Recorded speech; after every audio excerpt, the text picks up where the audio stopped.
As to what students have done after they've moved, so I can just take a few examples of what some of our students have done. So one of them right now is in the World Bank, because there are so many projects being financed and so many projects around sustainability with all its manifestations, not just climate or environment related, but social, the economic parts. The World Bank, many of these institutions, of course, now they are in some trouble given the current circumstances.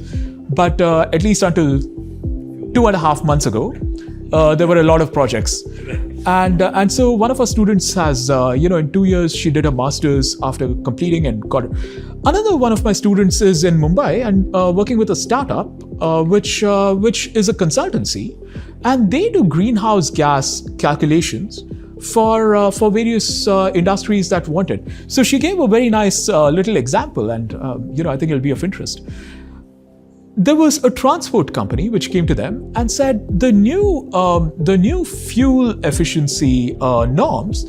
Well, he believed that they were not particularly useful. To his mind, they were not really saving any fuel and therefore not emissions. So he came and asked them, "Can you do a full inventory for us? And I want to see whether these new fuel norms are actually worthwhile because they spend much more."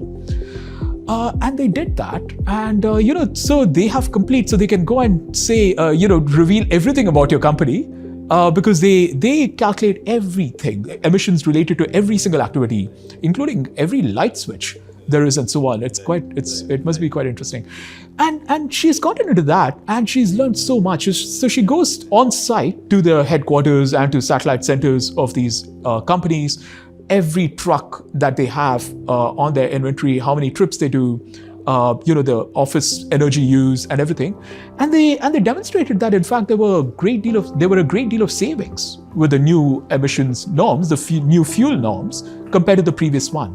So they calculated what their emissions would have been if that had continued and what they are. So there are just such a range of things that one can work on. Yeah.